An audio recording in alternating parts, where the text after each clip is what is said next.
Can I ask this, how are you expecting me to take it? To be honest, I knew that I was bisexual, and even if you took it badly, I was prepared to just carry on with my life anyways. Because for me, I wanted to be fully happy. I've never asked you openly how you felt about it because I was prepared just to live my life anyway. And if that meant cutting everyone out of my life so I could be genuinely happy, I was going to do it.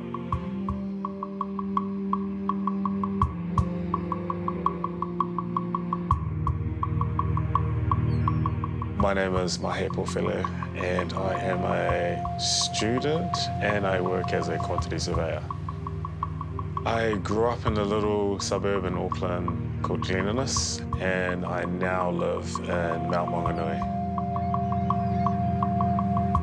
My dad's from Tonga, and he's from a village called Leimatua and Matahao. 8 years ago, I had broken up with my then girlfriend. I knew then and there that I was bisexual. I told my dad in the driveway of his old house, and then he just looked at me. It's just like, it's all good, I understand. But I'm unsure if he fully understands. I believe he thinks I can change it. He would have been struggling to tell me because he knows basically, like, I really try to be like a man's man, you know, play rugby, do stuff. Most of the guys I know hang out with the tough guys. I think he was struggling with that part to be able to share with me. I'd rather accept him to feel comfortable in who he is than to force him into something else he's not.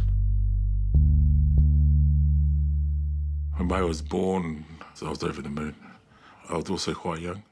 Seeing probably not the best parts, the sides of my father, it kind of made me think about how I wanted to be with Mahi.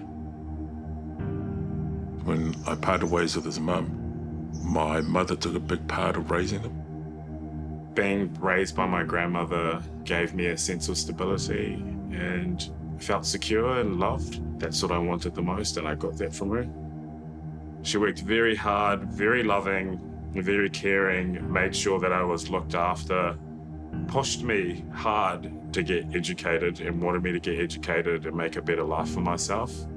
That's where I get my drive to succeed is from her. She taught me everything that I know now.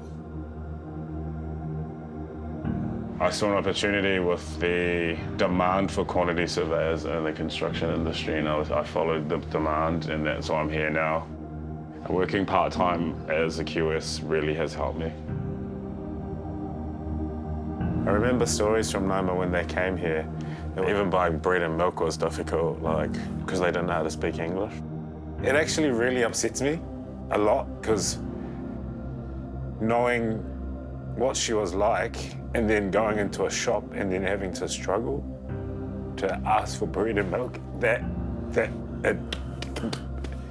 it beats me up, eh? Yeah. I think the context of the struggle is in Tonga.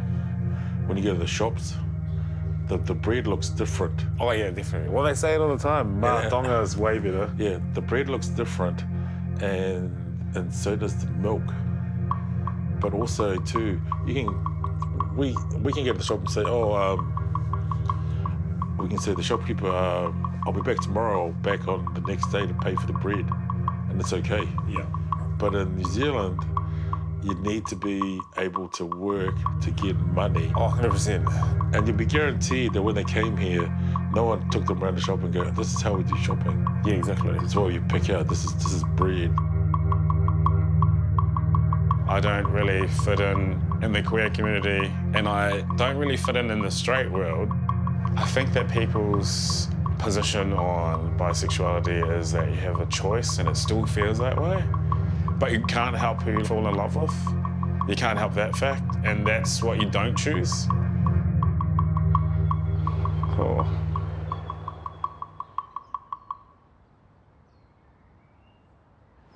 We're currently just down at the site of what was the Rainbow Youth Drop-In Centre in Tauranga. They don't know yet, but suspected arson, someone burnt it down. Although, I didn't come here, it's sad to think that this is possibly an attack on the community that I'm a part of, you know?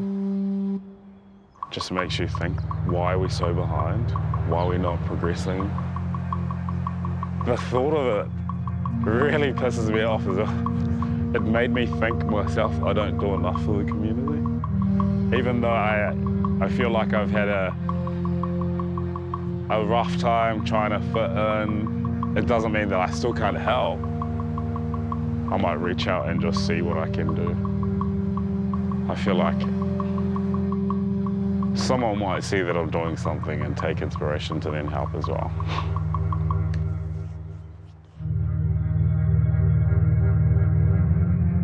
For me, the biggest thing is just to have you as a dad there all the time. Because obviously for me, growing up with my grandmother, even though I love her, I never had parents, I just had her. And she did all the things that a dad was supposed to do with me. I guess it's hard because I know you were going through your own stuff and you got remarried and stuff like that. Things that I see you do with up here at Fort in Kingston, like I never had that. And I struggle with that. But I see that you are a good dad to them and that makes me happy. I don't know if I have what it is to be a father. None of us are going to be great dads. We become great dads. And that's the key word, we become. You can prepare yourself to be a great dad, but some of the stuff that we prepare for in life isn't what we're going to ever use. I don't see a certificate saying you got a diploma to be a dad. Yeah. And some of the knowledge that we use and study for, we'll never be able to use in the real life. You've obviously become a great dad because you have all these things you can lecture me on now. Yeah, just imagine that. Just imagine the scrapes and the cuts that I bear to be able to get there. I sit there and think about what would you become if I didn't make the choices I made back then. I just want to say I love you, Dad. And thank you for doing this. It means a lot to me.